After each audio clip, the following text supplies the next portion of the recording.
Okay,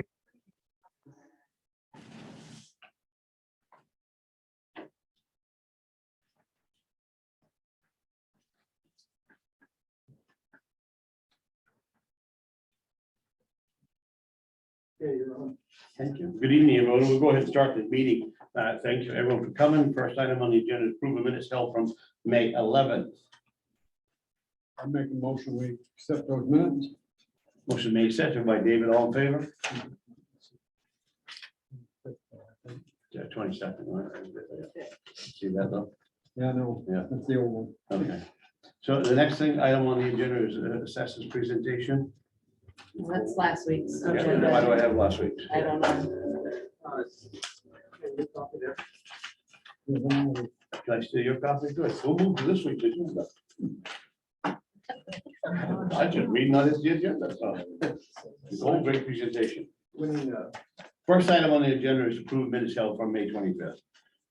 Motion made, seconded by David, all in favor, thank you. Next item on the agenda is a selected warning bid for cruiser. Okay, we have three choices here. You got a sheet of paper that I have them listed.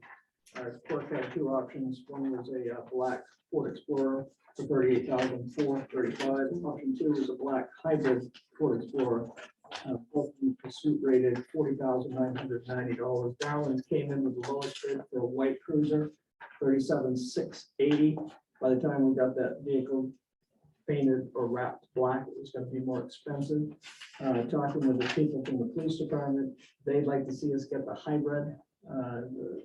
The cost difference is $2,555.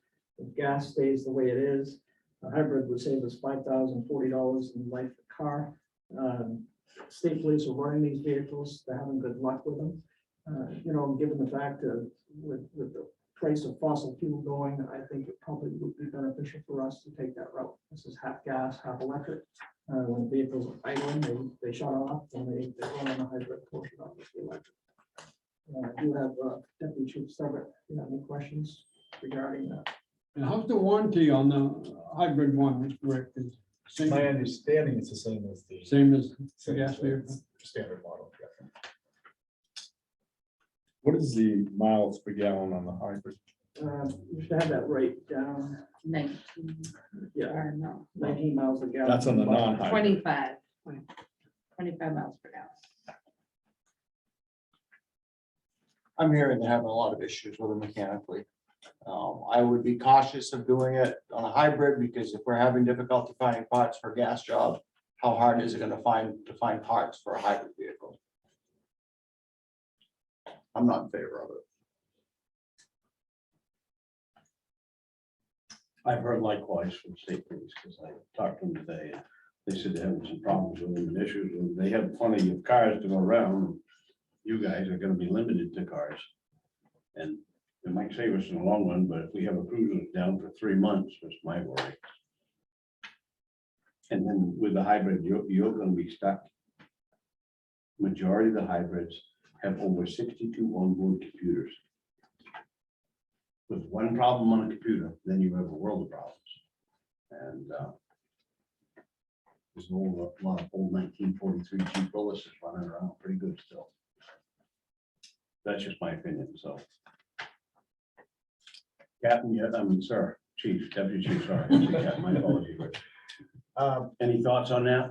We just looked at it as a chance to, save some money in the gas Yeah. part of it and just, we have a couple electric cars just headed in that direction, just to try it out, see how it would work. I don't feel like we're married to it, but we wanted to try it out. We'd be married to it if we bought it. Yep. Sir. We've had a similar hybrid for 2 years and it's had absolutely no issues. They recommend that if you're going to keep it for more than 5 years, you get the extended warranty because the computer parts are more expensive. But to date, we've gotten much better gas mileage, and other than oil changes, that's all we've done to it. But 2 years only. Mike has talked with state troopers who are driving these cars, and the people he's talked with like them. I don't know what the story is as far as people not like them, but as far as the dependability, they're not having any issues that we're aware of on this end. I would like to have something different. Have we heard any service history on the cars that are in place now? Not necessarily the police ones, but are the Ford Explorer hybrids in service long enough so we have a history of their service needs? We only spoke, and I think it's relatively new to state police, so we spoke to a couple, Mike did, spoke to a couple of troopers that liked them. Well, I mean, Have had the issues. Ford, the company, have they, Oh. can they give us a service history, some of the issues that they've had, or they've had no issues? I'm not sure about that, Don, I can find out.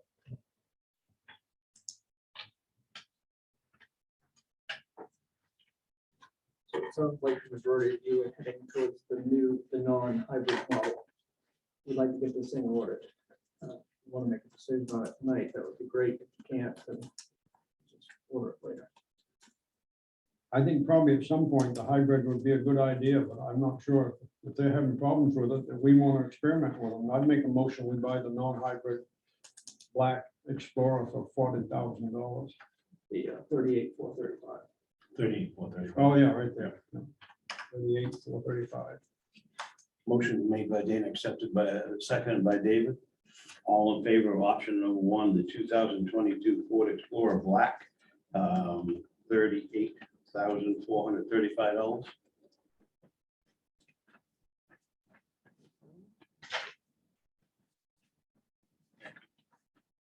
Next item up is the discussion on a mooring ordinance. Okay, as you all know, we've had a sailboat that has moored out in front of the cemetery. Is the owner here for that boat? I am Okay, what's your name, sir? Jim Boughton. Hi, Jim. I talked to you on the phone. Yes. The sailboats created some discussion amongst some of the people who live on Willie Point. I believe we have some people here for that. I've got our code enforcement officer, Dave Savage, here to discuss or talk to you about enforcement issues when it comes to ordinances like these. And I've actually generated an ordinance in anticipation that that's the direction that we may go in. The ordinance that I've generated is a combination of Belgrade's ordinance that limits one mooring per 50 feet of waterfront shore, and it also develops its combination of Sydney's as well that gives us a location for sailboats, a safe harbor ordinance. The problem, as you know, with a sailboat, it's a lot of work to assemble it once you put it in the water. And then to take it out of the water, you have to take the mask off and all the stuff that goes with it. So if the ordinance direction, if this is the ordinance, the direction we're going to go, I personally think that having a combination ordinance might be a way to go with this. The ordinance that I put together, I haven't had it vetted by our legal team yet. This is just a shot in the dark for you to look at. But feel free to discuss it. Don? Before, at some point, we want to discuss it at length because it is a very significant step. But I guess I'd like to hear from the people who are in the audience who want to share why we should have an ordinance and what that might look like. And those people who don't think we should have an ordinance, why should we not have an ordinance and why, before we start discussing? Because I'd like to have input from our community and our people out in the audience and anybody else. We might want to do this again because this is going to be a significant step. I could start Hang on, off. let's, I'm gonna do it this way. Okay. He has the vote, we're gonna go that way, Kevin. Thank you. No, I don't want to start with the gentleman vote. Thank you, Jim, for coming in tonight. Appreciate All it. right. The idea with the sailboat is it takes an hour and a half to 2 hours, step the mast and get the rigging up. And most of that would have to occur at the boat launch, which would be at the Oakland boat launch, would significantly tie up that area. And then that's before you sail. And then at the end, that same process would have to happen in reverse to take the sailboat out. I am a resident of Oakland town. And we, in looking to try to moor a boat out here, first looked and inquired as to what rules were in place and how we could best adhere to the rules that were there. the closest we could find to rules that govern this area really were the mooring regulations that they had in the town of Sydney, where they had established just for sailboats, established the size of the sailboat that could be moored, and then established a process where the persons who wished to have mooring had to have permission and had to have that information on file. And at that point, we attempted to try to follow the rules that are in there. So the mooring has to adhere to Chapman's piloting guidelines on how the sailboat is moored. And also that the person who owns the sailboat is responsible for any damage or any consequential issues that might come up with the sailboat. So all of those, would still be the owner's responsibility. The main thing we wanted to make sure that we're doing when we're going out to sail is we're protecting the properties in the areas, that we're protecting our own personal property, and that we're securing safety for many of the areas that we might, if a unknown thing should occur, that we can be protected, minimize that as much as possible. So Sydney's ordinance establishes first that it can only be in a certain area. It needs to be a certain distance from the shore and from the boat launch. And as we said, the size of the boats, and that have to conform to the mooring, have to pull the moorings out before you get ice, and that the moorings are inspected every 2 years. So those are all in place. As far as I know, there isn't any additional effort having to be placed to enforce those ordinances.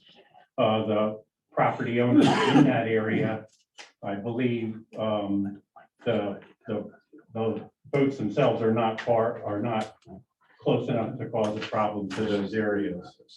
So I think having an ordinance that allows specific use of the boat of the area, so that I, as an Oakland resident, can use the sailboat and not have to drive to the other end of the lake to do it, I think it would be reasonable. Do I think that the sailboat detracts from the shoreline? I don't. We're very careful to make sure that we're not accessing any of our sailboat except from the boat launch. So we get in our canoe, we paddle all the way around over to the area where the boat is moored, and then we do the additional work that we need to do to get our boat prepared to sail.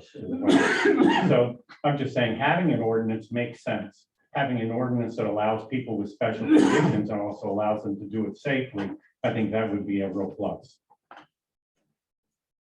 Okay. Any questions? Go ahead. Could you in fact go to Sydney and moor your boat? Sydney gives preference to Sydney residents. They do have one, I believe, one more mooring available there. So if it hasn't been occupied, then I might have a possibility of taking the boat to Sydney and mooring there. Okay, and secondly, how did you decide where to put the boat?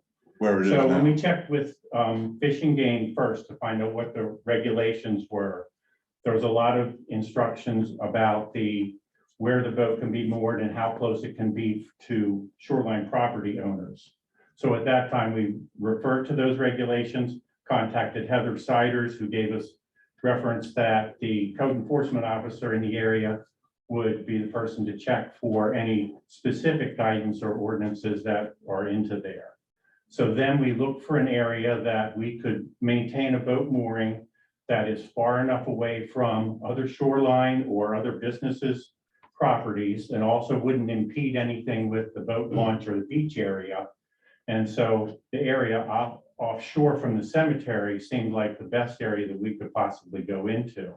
So then we inquired about that, and we're told that there weren't any ordinances that were governing that particular mooring in that particular area, but that to be, I was advised that I need to make sure that I'm not offshore from any shore owner's property. So that's what governs what we were And doing. is the state rule a 20-foot? You have to be at least 20 feet out from the shore. Is that was my understanding, that that's the only regulation the state has. Well, the state rule actually, and this is something that we were intending to do, but we were a little cautious because we didn't want to be in a travel lane because it gets a little narrow up there at the launch, is a 200-foot from the shore. And we are right now moored at about 100 feet off of the shore. I'm good. Anybody else? Don, Yes, just a question. You said you spoke to the folks in Sydney. They only have one more mooring site. Do they designate so many sites throughout the Sydney Yes, shore? I have the ordinance here, but the ordinance says it'll designate for essentially 5 boats to be moored there, one of them being Sydney's fireboat that they keep moored there as well. And so they have 4 boats moored there at this time. Is there a cost to that? There's no cost to that. There, I believe in the state regs, they said you couldn't assign a cost to it. Mr. Day, how are you? I am fine. Good, sir. I am Willie Point resident, and I was the boat offshore.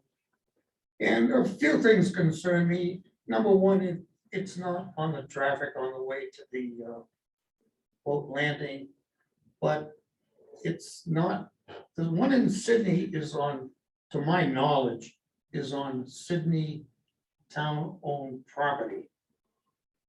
This particular sailboat is in, I don't know who owns the cemetery, I guess everyone that stays there. I'm not quite sure. Good point. So therefore, we feel that just putting a mooring, you can put a mooring anywhere. And how many moorings are we going to have? Guaranteed the lake is 9 miles long. But are we going to allow moorings every 100 feet, 200 feet, every half a mile? Are they gonna be able to put one out in front of my house at 200 feet because it's beyond the border? And I'm paying pretty healthy taxes to the town of Oakland to put a dock out there, which you're taxing me for, to put a boat on. And I feel if we are going, we should have an ordinance. And if we're gonna have an ordinance, let's them pay taxes on their mooring. At least somebody will get something, but just taking a brick and putting it in a bottle of water and throwing a boat to it, we could do it anywhere on the lake, and I just don't think that this should happen. This lake is pristine to us that live on it.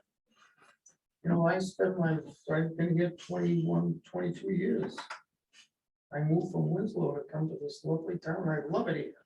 When Paul and I were driving down here just now, I said, you know, Oakland's a hell of a nice town. I enjoy it over here. And I lived in Winslow for 30 years. But I enjoy living in Oakland. But I take the lake as being pristine. And we'd like to have it that way and not just boats parked wherever they want to drop an anchor. That's my feeling. Mr. Vincent, would you like to speak? Oh, I feel the same way as he does, except if we let one, there's gonna be a lot more that wanna come out. You could have people from Waterville come out, who's to stop them? Stop them, right? Yes, sir. I got a little different twist on this. I've had a mooring for 14 years on Great Pond, and I pay an individual some money just to park my vehicle on his land and walk out to my boat. However, what I do know is the lakes are public property. They don't belong to me or anybody else. A landowner owns the high water mark. The trick becomes how to access that boat, okay?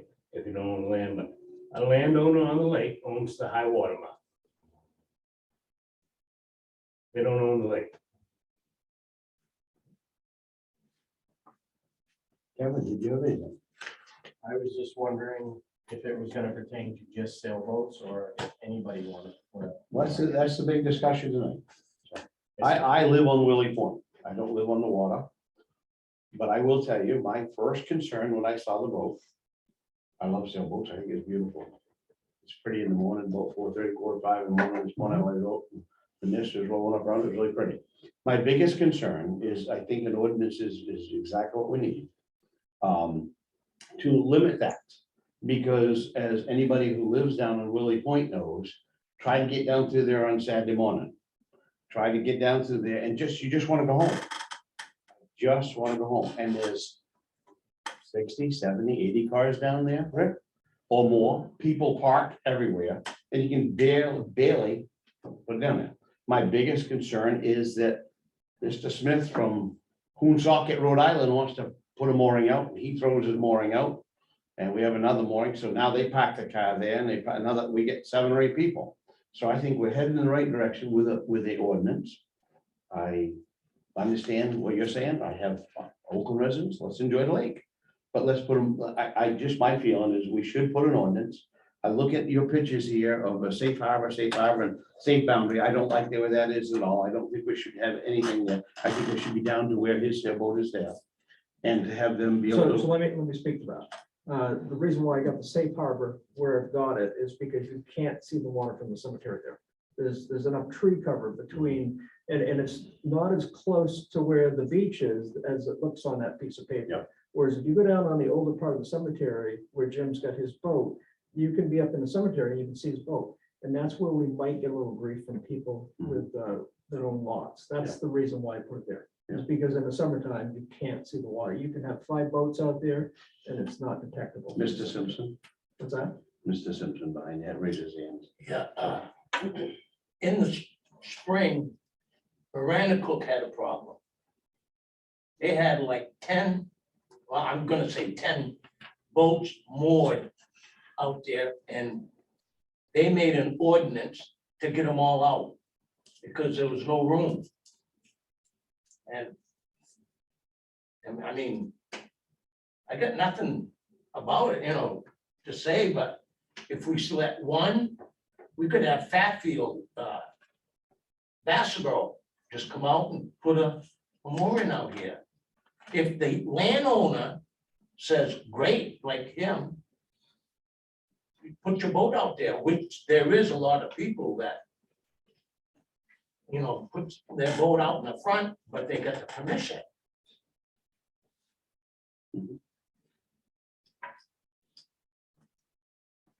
Going back to what my thought is.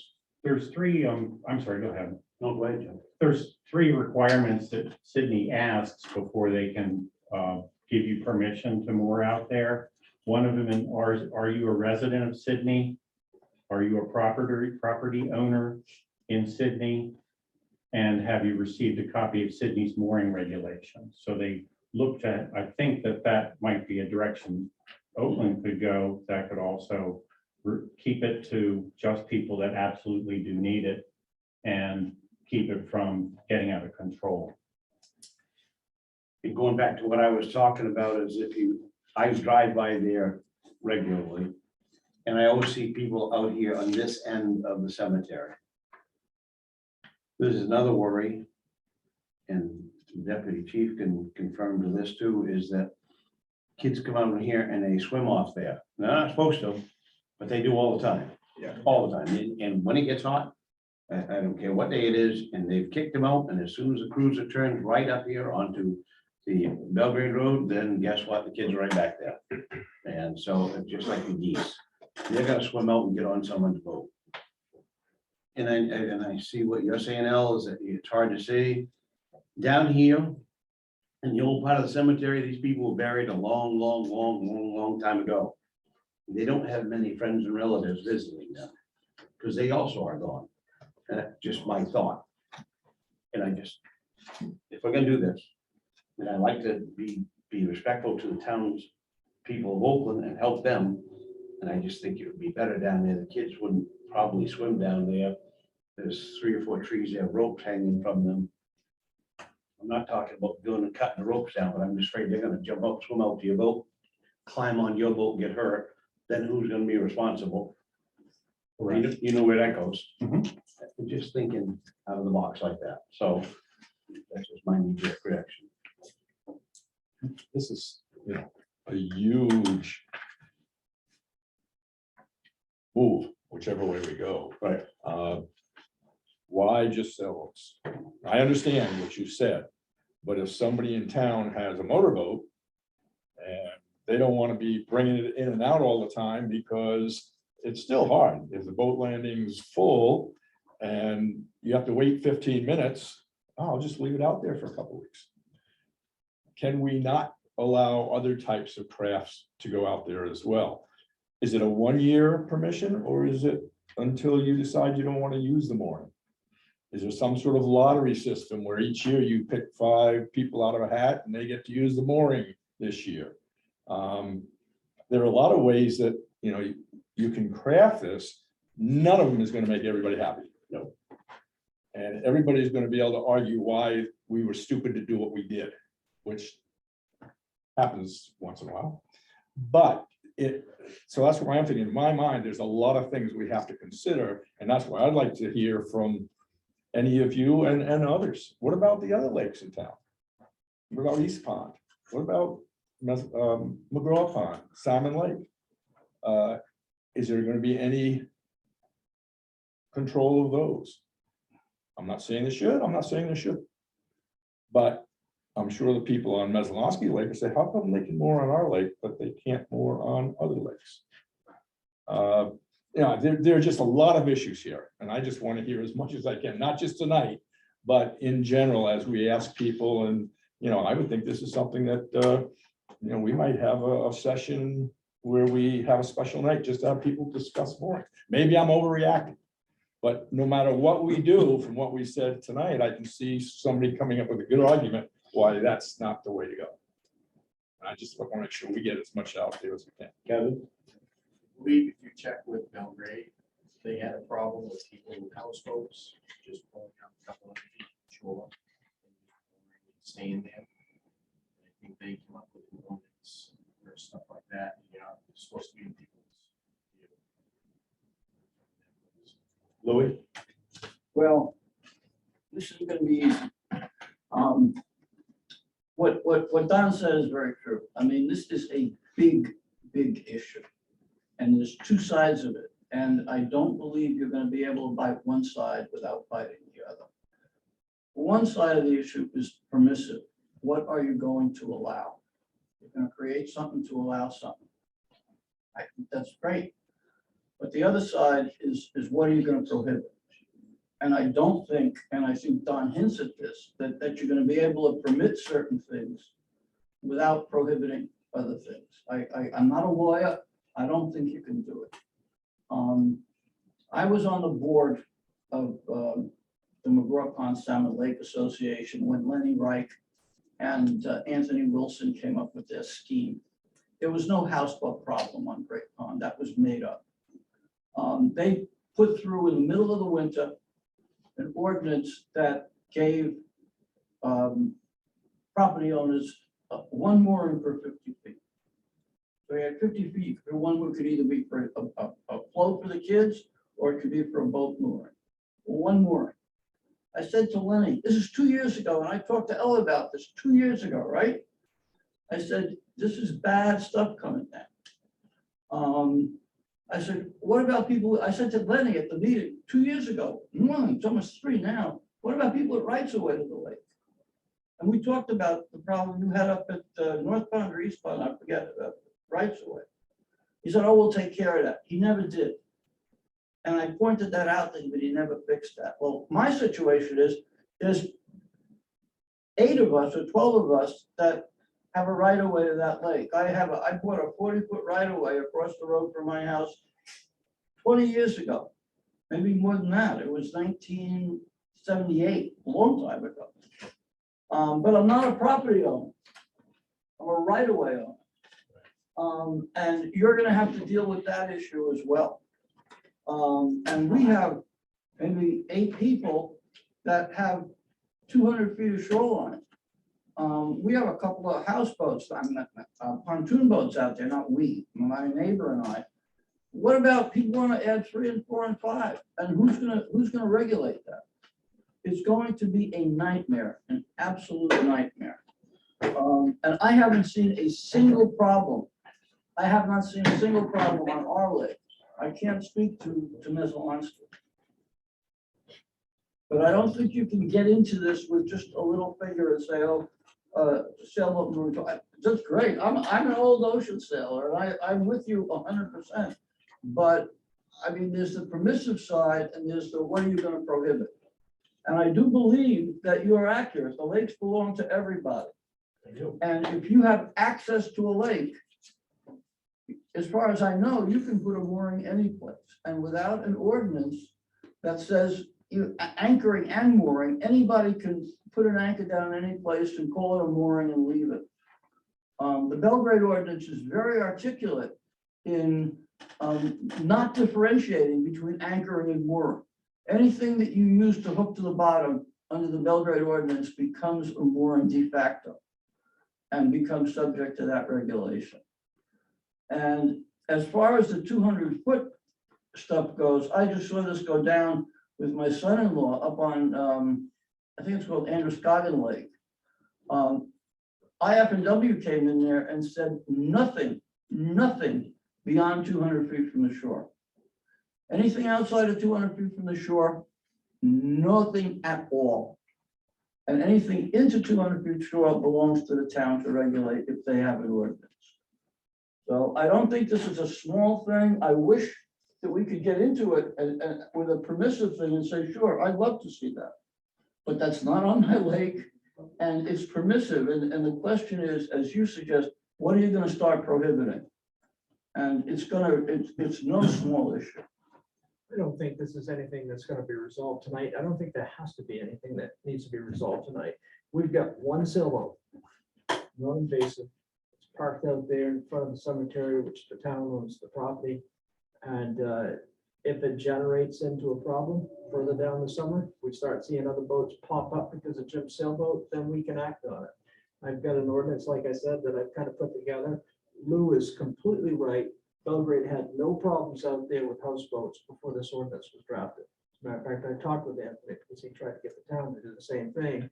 And he was making reference to Lake Mead because Lake Mead has a ton of houseboats out there. And he was fearful that this was going to come to mid-May, which it hasn't come to mid-May. So I just, this is good discussion. I've heard a lot of good points being made.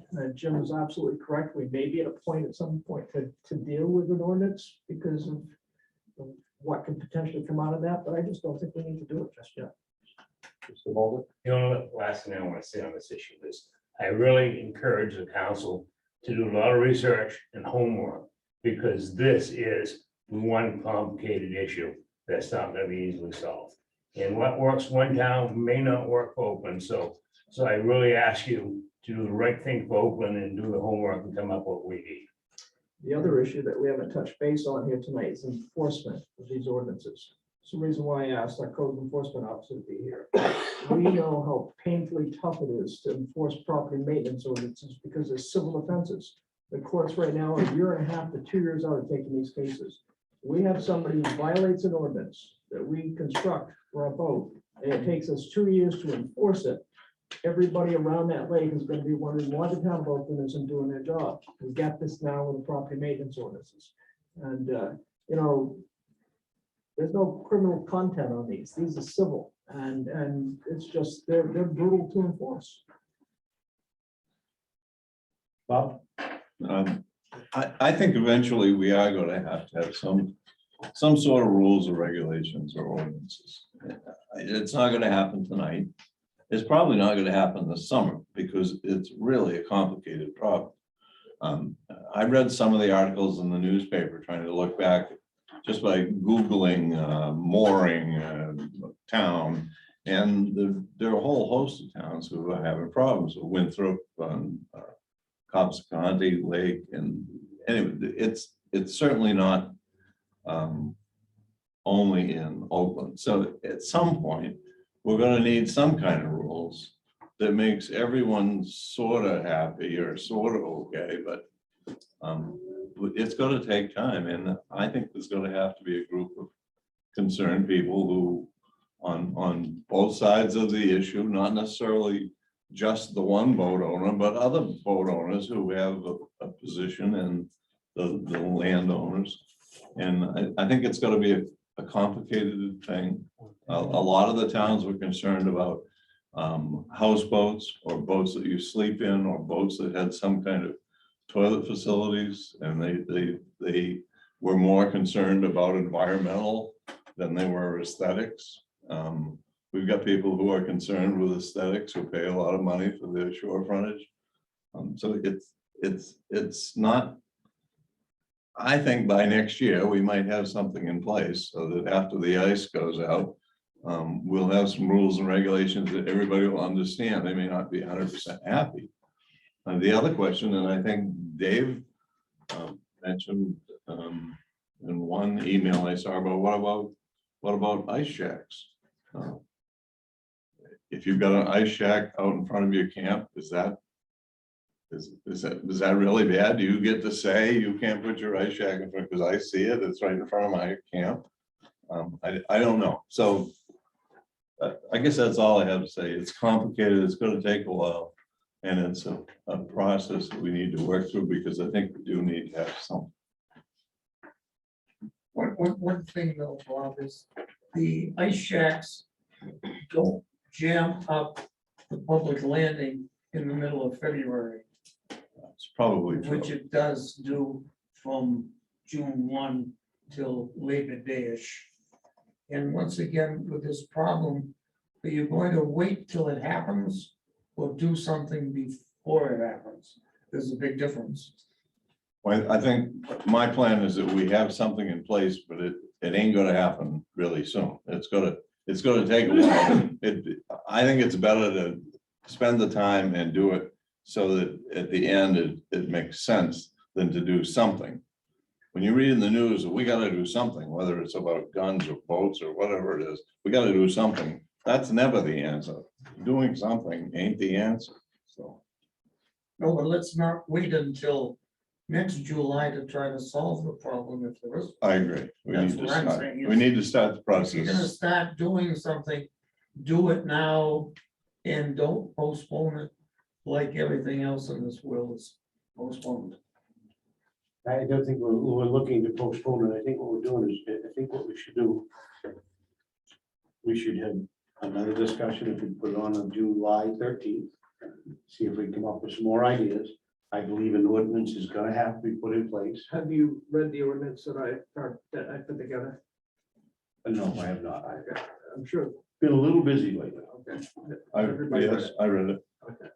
And what that ordinance does is it addresses the locations like at Heritage Point where they have 8 to 12 moorings out there currently. I mean, there's multiple places around Messalonski, even in Oakland, that have multiple moorings. And I think that we have to make concessions for that because these are developments that have joint access. And I think that, to go in there and limit them 1 to 50 feet is suicidal on our part. I think Mike will agree with me that if this was an issue like this, if it came before a committee in Augusta, they would attempt to put together a group of concerned citizens with views from both sides of the issue to get them to meet and discuss it and see if there was some common ground and start there, rather than just bringing everybody back to the same room and going through the same exercise again. Would you be up for that, Jim? Yes. Mr. Simpson? Heritage Point, the people own the land in the front, but they only have, I don't know if there's 7 or 8 moorings. And every year they have a lottery. And if your name's picked, you can put a boat out there. If your name isn't picked, you don't put a boat that year. So they only use so much, but they own all that land. Mr. Baldwin, would you be interested in serving on a committee? Yes, sir. Mr. Simpson, would you be interested in serving on a committee? You're retired, Paul. Yeah, but I gotta keep an eye on you all the time. Because you're a trumper. Sandy Day, would you be interested in being on a committee? You know what, many minds could solve this problem, and it really would solve, it would help. Let me send a. It's running around. Sandy. Well, no, I'm not here in the winter time, No. you might be meeting. That's my only problem. We're Other looking than that, I would love Thank you. to serve the town of Oakland. Our town manager will send an email out to people and a letter out to people and see if we get interest. As of right now, I'd like to make a motion to table this until the next meeting. With the intent of trying to form a committee. Motion second, all fit, David, thank you. Moving on, thank you. Good discussion. I thank you for your patience and cordial like that. Number 4, please, presentation of our sewer budget. Actually, Boyd, how would you feel about swapping 4 and 5? You got 8 of the 8 people here, we can. No problem. We can do that. You mind swapping 4 and 5? Okay. We're gonna swap number 4, we're gonna go to ATV access on KMD and Hill Waterville Road. I was approached by Kevin Quirian back a couple of weeks ago and asking for permission to, well, actually, Kevin explained to me that he had talked with Brian Bronson from the state and talked with our new game warden, who had given them permission to travel from the trail on Old Waterville Road, correct me if I'm wrong on this, Kevin, Old Waterville Road down to the fuel station. And my concern about that was they were gonna turn this into an ATV access route. My concern was my council not knowing about this and seeing these signs up with ATVs coming down KMD and coming through this intersection could be catastrophic at times. So I got together with the chief and deputy chief and we discussed this. Basically, the way the state law reads is they have legal access to move from trailhead to trailhead in 1,500 feet, or trailhead to a fuel station, which the distance from that trailhead to this fuel station is just shy of 1,500 feet. Is that correct? Actually, the 1,500 feet mark would be from the trail from Pullings Field to the tracks where it crosses by the middle school. Okay. But we don't want to go that far. We Okay. only want to go to the fuel station. So, and that's state law. So I don't believe that you have the power to change state law. I think that that's something that's kind of set in cement. What we would like to do is modify that route just a little bit. Instead of allowing these ATVs to come down KMD, either going with or against the flow of traffic, to use a sidewalk that crosses the bridge. Can you get an ATV down that sidewalk? You can get a small ATV down it, but most of the people that are riding side by sides will not fit on that sidewalk. That's a concern. The other concern is this intersection. I water flowers out there and on the ATV, and I come through that intersection every time I do that. And people just don't see you when you're on that. So what we were talking about is possibly altering this route so it goes down the Cascade Road behind the town office, then coming up this little short distance right here, going out Fairfield Street and taking a right onto Pleasant Street. That avoids that intersection altogether. And then go back out. And you're gonna have to do the same thing. You're gonna have to come back this way. So come out to the stoplight. That gets you away from the intersection. That makes sense. But what that does is it increases the distance beyond 1,500 feet. So that would mean that we would have to have council permission in order for us to go and turn that into an access route. Does that sound reasonable? Okay. I think the ultimate goal here, they've been using this location since I worked as a police officer. I mean, I don't know how many times I've seen ATVs come down. I've been here since '79. I've never seen an accident or anything. Right. I've ridden snowmobiles, 3-wheelers, 4-wheelers. But the concern now is that this trail is going to become active and we're going to have heavier use on it. And you're going to have more ATVs. They're going to be going through the intersection. So I think it's a safer alternative route. The other part that they want to gain access to is to go from the trailhead to travel towards Waterville on the old Waterville Road so they can hit the Thirsty Mule Correct. and the ice cream store. It is, right. The ice cream store is pretty important too. Yeah. It is. You tell us that. No, nobody can go without an ice cream. And again, I think that's within the 1,500 feet. Yes. So we technically don't need your approval but we want to make sure that you are aware that there's going to be signs that are going to go up on that road. I know that Kevin, I just had a conversation with him. He has actually knocked on doors on everybody on the Waterville Road. And everybody has given them permission as far as they're concerned, with the exception of 2 residents. I have the Hunters residents, they're up at camp in Moosehead right now, so I haven't been able to talk to them. I know they have their snowmobiles going across their front lawn, so I'm pretty sure they're fine with it. The only other one was Robin Wheeler. We haven't been able to get a hold of her yet, but I'm sure she is up to Wheeler's camps, where she usually stays for the summer. And the other one that I did not get a hold of was Thurston Hill. They're the only 3 that I not. And I don't anticipate the Thurston Mule being any problems because they're going to benefit from that. I abstain. I think you would. So, having said all that, is there any questions or comments that you'd like to make as a council? How does the ATV group feel about this little bypass here to stay away from the intersection? I don't have a problem with it. The problem is signing it and getting everybody to make that loop. Follow it. You know, obviously, we're always gonna have those few that for years have said, oh, we've gone right through the intersection. They're probably gonna continually do it. We've always have a few that would go anywhere. Right.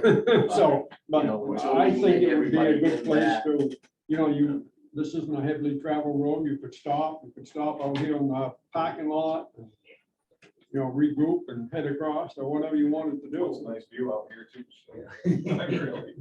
As far as riding down the sidewalk though, most ATVs are not gonna. Yeah, Yeah, so, sidewalk. so here's the concern, we can't be on the sidewalk. You're either gonna go with the flow of traffic coming down, and if you stay on this side of the road, you're gonna be going against the flow of traffic going up. And it increases the risk. I don't know, it'd be a good idea for you to be on the other side of KMD, because you have to cross KMD twice, 4 lanes of traffic, that's not safe. I've talked with Julia, the new game warden for this area. She suggested going with the flow of traffic and staying with the flow of traffic where it would be safer because there's no side going across the bridge. She said, just go with the flow of traffic, use hand signals, lights on, and take the left. So she has no problem with you She crossing has no KMD twice. No. Is she a brand new game warden? Has dealt with accidents very often? I don't, she seems young, she's not. She's new. I also had the other game warden that was in town, Jake Motor. Yeah. He's an older game warden. When I talked with him last year about it, the same situation, he suggested the same thing. I don't know why we're having a concern about going with the flow of traffic and making left and right hand turns with the flow of traffic in a prudent manner, but we're not having a hesitation about allowing 4-wheelers and ATVs to go across 4 lanes of traffic with no lighting to get to the ice cream shop. So if they're gonna allow them to cross 4 lanes of traffic to the ice cream shop, this intersection is no issue. I travel the streets of Greenville all the time, Right, and it's not an issue. and it is typical to go with the flow of traffic. Correct. It's less confusing for the. You're driving in a It's a vehicle. lot less confusing with everybody. And the other thing she just suggested that, being at nighttime, if someone's coming up through, the headlights on the wrong side of the road coming at you could cause a problem. And that was the concern of why they wanted you to go with the flow of traffic. It's one of the rulings anyway, no matter what. It doesn't matter if it's a motorcycle, a horse, or whatever, you go with the traffic. Whichever direction the traffic is, you stay on that same side. It doesn't matter what you're riding. It's been a given. And once you're beyond the bridge, you have a breakdown lane to rest in until you have clear path. to pass. The other concern I got here too is school traffic in the afternoon. When this trail gets out and there's lots of traffic coming, I mean, these intersections are a nightmare, with school buses and everything else. And that's another reason for pulling them away from that intersection and getting them out here in the backcountry, if you will. Yeah, I don't think you'll see the traffic at 8 in the morning and 3 in the afternoon. You're not gonna see it. That's not wind ride. No, Not typically. You'll have a it's gonna be handful. weekends. Yeah, weekends are when it's gonna be typically. that. Correct. you know, if we're looking at safety, and I don't drive an ATV that much to go into any kind of traffic, because I just don't do it. But if I ride a bike, I've got to go with the flow of traffic. Right. And the reason for that is because it's safer. And if our kids can cross the street on a bike, or they're supposed to be crossing the street on a bike, it's a lot safer for the ATV. I'm not for or against that, but just, that's, I guess, why we have bikes going with the flow of traffic, because it's safer. You know, and by opening this up, it's also gonna allow the extra traffic for businesses for fuel. They're gonna stop for a burger, they're gonna stop for an ice cream. It's just that much more for those people. So when you say, so are you thinking they're gonna go down Main Street open for the ATVs? Rick, have you got any comments from the police department on this? Just wanted to say this. I mean, Say that we just wanted to be safe. I mean, I have concerns with both plans, but I mean, it seems like going with flow of traffic makes the most sense out of the two plans. But it's with the crossing of 4 lanes where it gets dicey, for sure. Joe, Paul, Just a side comment, full of side comments, but, this ATV thing is getting huge, okay? I mean, the cost of a snowmobile right now is almost $20,000. Maybe use them for 3-4 weeks around here. An ATV, I can tell you, mine costs over $25,000, and it's getting to be a big thing. For instance, Kathy and I went to Governor's for lunch on Saturday. So come across Quarry Road, which is the last part of the trail there. I see this lady, she's in hysterics, she's got 2 little kids, and so one guy stopped and asked, we lost a dog, and I gotta watch my kids, so this guy on ATV helped to get a dog, and everything's back together again. But that's just only one piece of story. But we come across Ruby Tuesdays, and there must have been 10 ATVs here for lunch. And we get to Governor's, and there's probably another 15. So I guess my whole point I'm talking to council about, it's getting to be a big deal, and let's not only let Waddle cash in on this cash cow, but let's all enjoy it, because it's getting to be a big thing. How do we do it safely? Yeah, you're right. And when that rail bid comes through next year, it's gonna be, I mean, I don't know We if can't you even guys ever estimate, seen Newport on opening day, Yeah. but there's 300+ vehicles sitting there. they're And anticipating. this will every be- one of those are getting gas, they're stopping at a restaurant, they're stopping at a store. the state anticipates. And this is not necessarily on their ATV. They're hauling ATVs on a trailer in a Correct. pickup truck. Yeah. That's Right. spending $100+ No. for 50 fuel. bucks.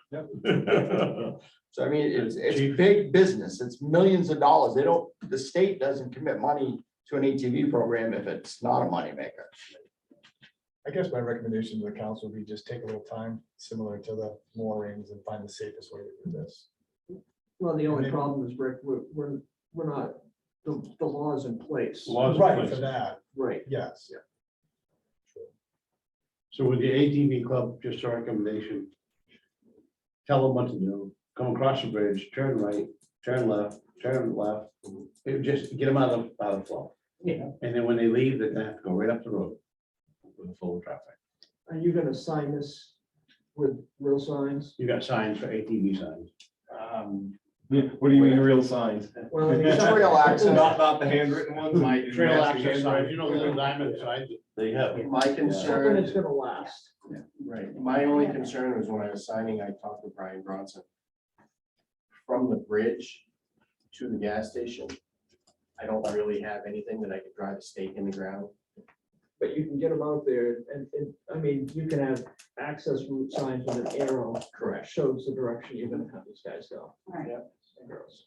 The other thing that he suggested is up on the corner, when we come out on K&D, is put an information sign with as much information as possible to gas station and then back up through the other way.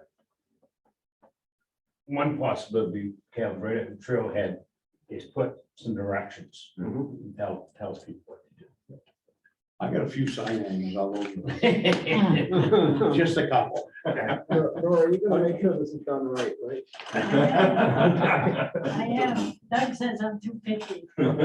I'd make a motion, we do what we can to accommodate the 4x4 club and get them around this intersection safely. Now, is there miles per hour you guys prefer? Normally, we mark every road 25 miles an hour. Within the It's only 25 mile 25, zone. Typically, the old Walpole Road is 25 miles an hour anyway. You don't want to be going up KMD at 5 miles an hour. I do that, in my driver's ed cars. Well, we could say headway speed, but probably that won't apply to you. Well, There's 25 coming down through here anyway. Right. Yeah. It's 25, that's right. Yeah, and these machines will go 25. Oh, yeah. You'll go 5. you want 'em to. That's right. Probably walk inside your ATV at 5. Oh, okay, thank you. Motion been made, seconded by Don, all in favor? Thank you, we're moving on. Presentation by the sewer department, Sir Boyd Stone. Yeah, Boyd and Kelly here. I think Boyd is taking the lead on this one. I see you guys. Thank you. All right, so, Thank you, Jim. I'll go through the basics, just kind of do a overview. Not get into too many of the weeds unless you have questions. So last year, our budget last year was 545,956. This year, we're asking to bump that up to 550,000. What's that?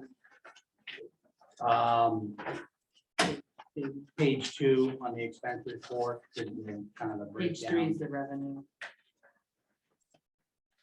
So what we've had since 2015 is, we've actually been able to, you remember back for our rate increase, we were pretty skinny on what we had left in reserves in 2015 for the rate increase. Very close to the vest on what we had available.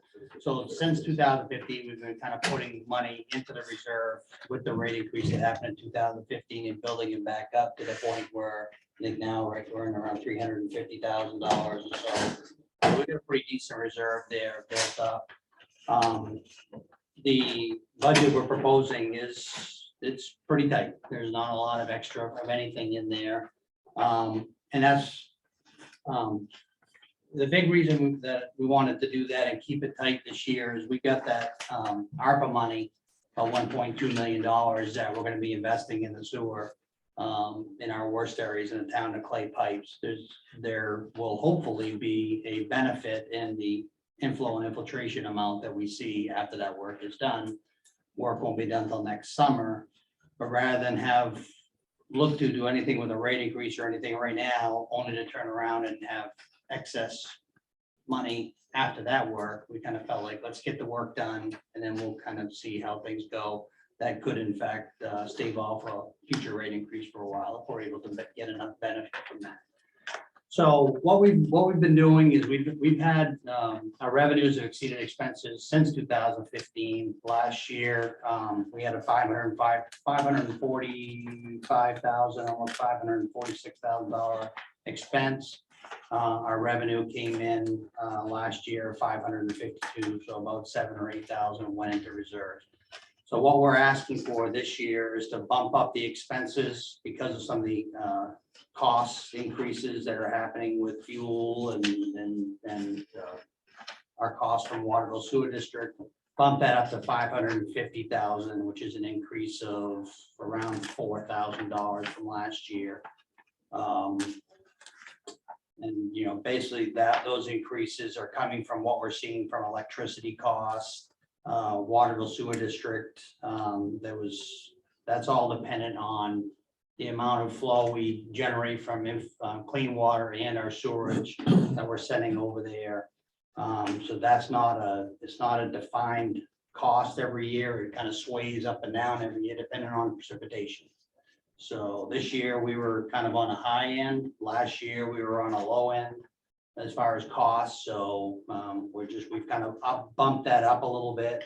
That item number 2-790 on page 1, we jumped that up about $26,000 to kind of cover the increases that we're seeing in that end. So we've also bumped up item 2-250, which is electricity.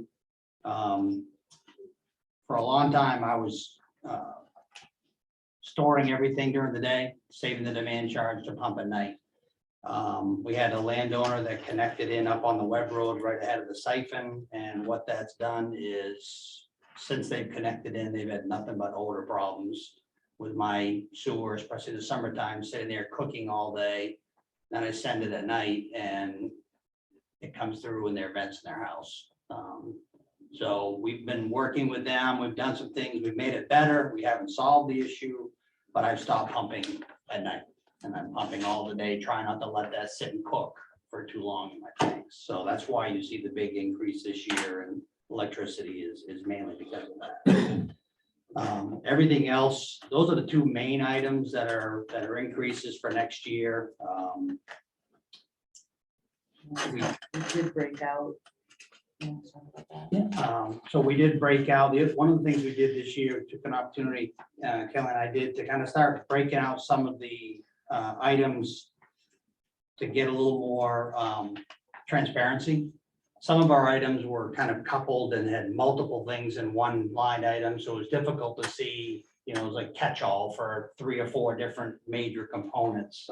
System improvements was one of the big ones that if there wasn't a line item for it, it got stuck under system improvements. Well, it made it look like we were spending $80,000 on a system, when reality is a lot of that was going other places. So we just felt like it was a good time to kind of break some of those costs out. And Kelly had some administrative things that we broke out. Some alarm management stuff that we had always paid for under other items. We just kind of break those out a little bit more, just so it's a little clearer as to how much we're actually investing in our system. Because the other aspect that's coming, DEP, I was part of the stakeholders group. They're going to be pushing operation and maintenance of sewer systems and minimum requirements of what you need to do. That's coming. So we're trying to get set up in place to be able to handle things when DEP comes and drops us over there. So not really an increase as far as, certainly not, we're not asking for a rate increase or anything, but it is an increase from an expense line as we saw last year, so. Is it kind of a sewer district? Do they spread any of the solids that are left at the end of the process? They used to. They used to. But they've stopped? They've stopped. 3 years ago, they Did it used to become bring more- it all to, it's in Unity, Hawk Ridge. And Hawk Ridge said, when all this PFAS started coming out, Hawk Ridge said, we don't want any of your stuff. So they have been landfilling it for 3 years now, so.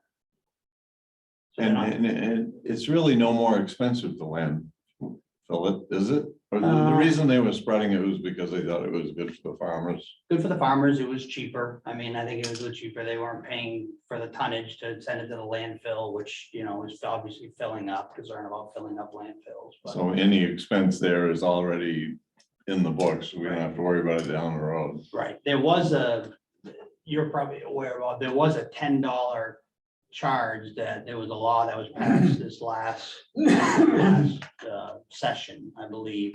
$10 a ton that the state was gonna charge anybody that processed sludge. So we were gonna get hit with that. They've since backed off from that. That law has been changed. The new law that we got to replace that, remove that, but added some other things to it. So there may be an expense that we're gonna get hit with all this PFAS stuff. Because it's in their waste stream. It is. It's around us everywhere, so. Other questions? I make a motion, we accept this proposed budget. Second by Dave, all in favor? Boyd, would you like to talk about your truck situation? I don't know, do you want to talk about it? What's that? Is there a lack thereof one? No, it's here. I called before this meeting yesterday. I hadn't heard anything from O'Connor's. Truck finally came in. Their quote last June when we ordered it, their proposal, we had got request goes, they were the only one, and it was like $32,000, something like that.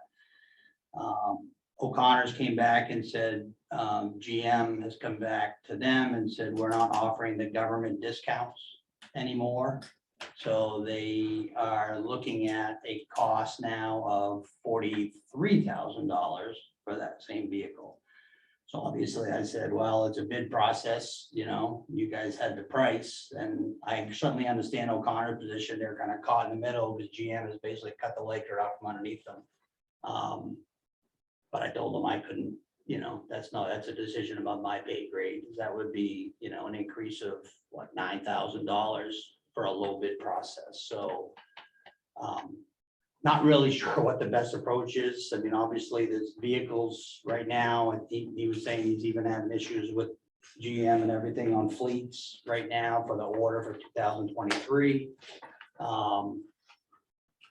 Obviously a lot of stuff up in the air with his vehicles, so part of me thinks to just forget it. Use Baby Blue another year, but costs aren't going Can you down. remind me of what it was? Was it just a Just a pickup, just a regular pickup. with half-ton a- pickup yeah, truck? half-ton pickup. Driving that little blue quarter ton right now, that's just not adequate for the job. I don't know if you guys have. Can we go shopping? Yeah.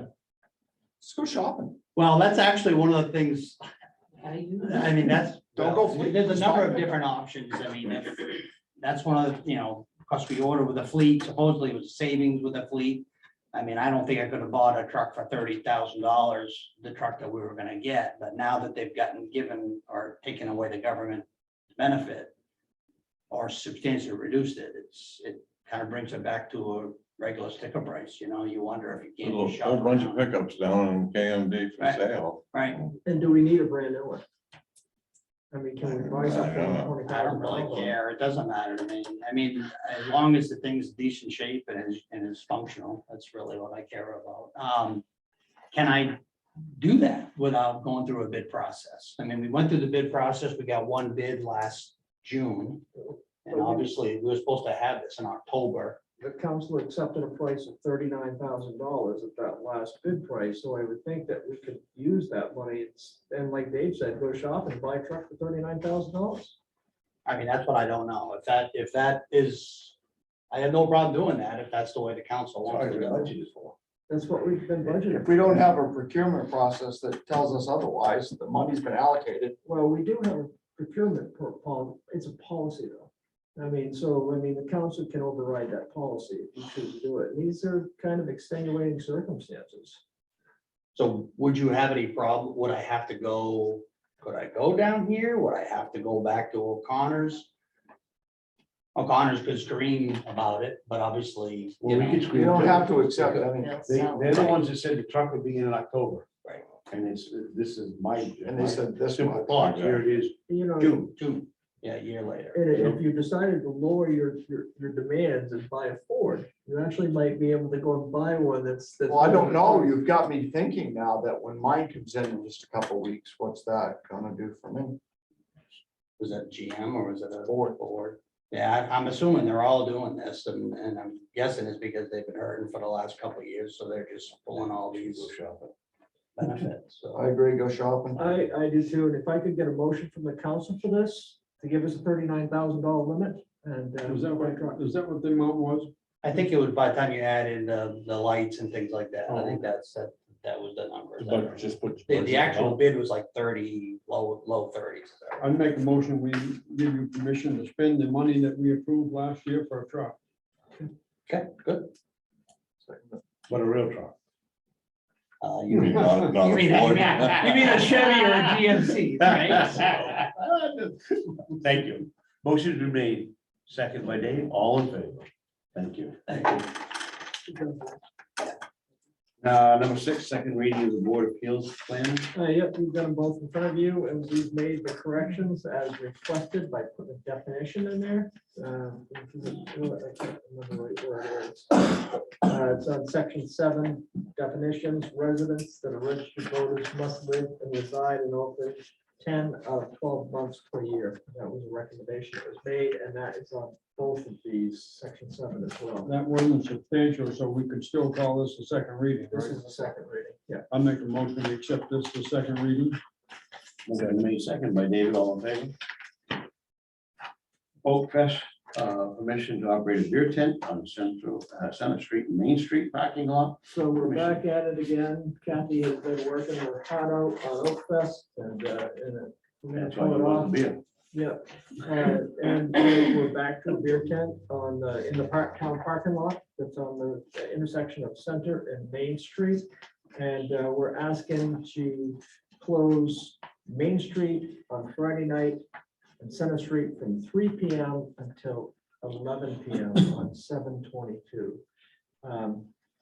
And all I need is, if you've got any We're gonna questions, close it like ask we me. used to. We're gonna do the same thing we've done in the past. Yeah, we're gonna close it off into Center Street, probably 100 feet, just past the parking lot.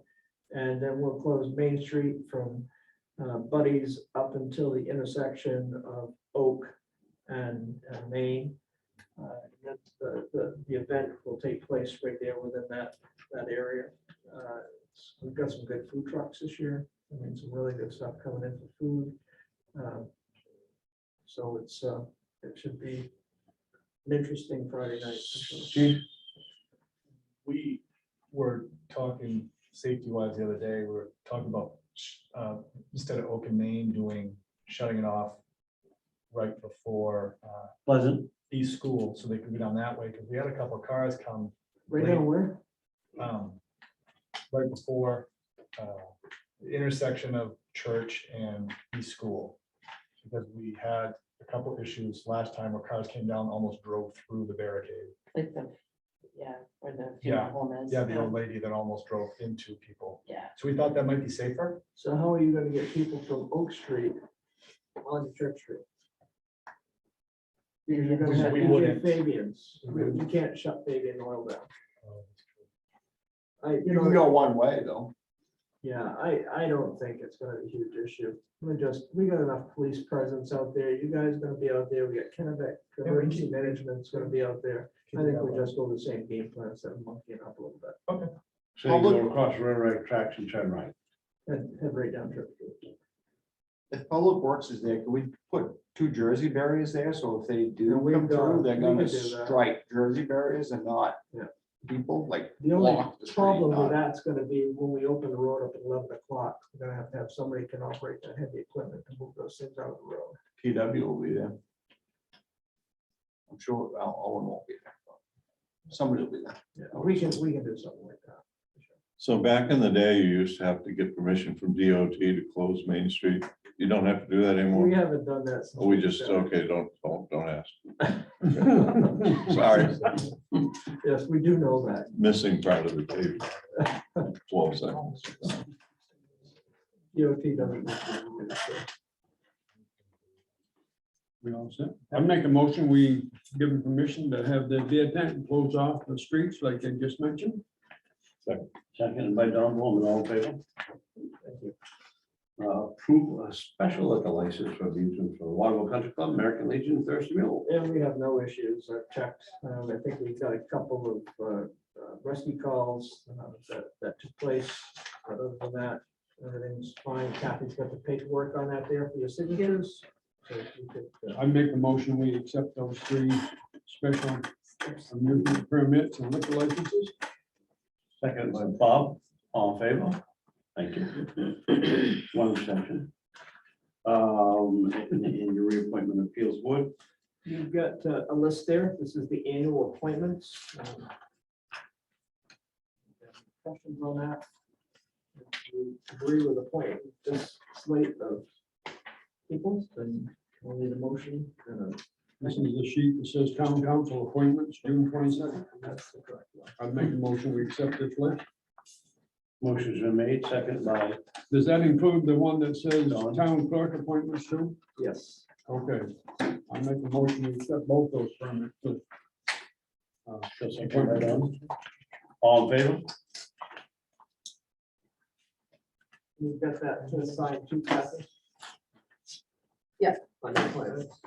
You sign. So, Mike, I heard you, I want to know when the next council meeting. is. I see it, yeah. July 13th. I didn't know if we were gonna table it. I was just thinking. Yeah, this is gonna be a nightmare. Yeah. Really, Just what, I like how Louis said it, whatever bite we take, we're biting on somebody else on the other side. Yeah. It's gonna be a true story. But I think putting together a committee is a good idea, and I want to bring the ones that scream the loudest, like the restaurant board. And I want to bring some of the general him on here. And find some people and want to be part of it. And we'll work through it. I think if you take most of the summer and analyze it, see what you have for problems, maybe there won't be that many. We're not gonna win no matter how we do it. Just the enforcement. part. The enforcement, I mean, that looks to me like it'd be awful difficult, so. Well, some of the towns are enforcing a harbor master, you know, appointing a harbor master, and the harbor master, the benefit of that is they can actually charge criminals. Where Dave, being a code enforcement officer, he can only do the civil But process. if we appointed a harbor master, half their crew would want to take that position for the summer. Only on a sunny day, it's Yeah, 93 on above. good days. I'll be up there. Not when it's raining. I'll be the harbor master. Yeah, see, there you go. All right, line it up, one boy, yeah, he's ready to. Boy's gonna run home and get his speedo, you know? No, you don't have anybody coming to Oakland then. you know? Motion to shut this recording down. David? Motion to adjourn. I make a motion to adjourn. Sorry, I was, All in favor? lost track. That'll forever be long. Boyd in his speedo, so.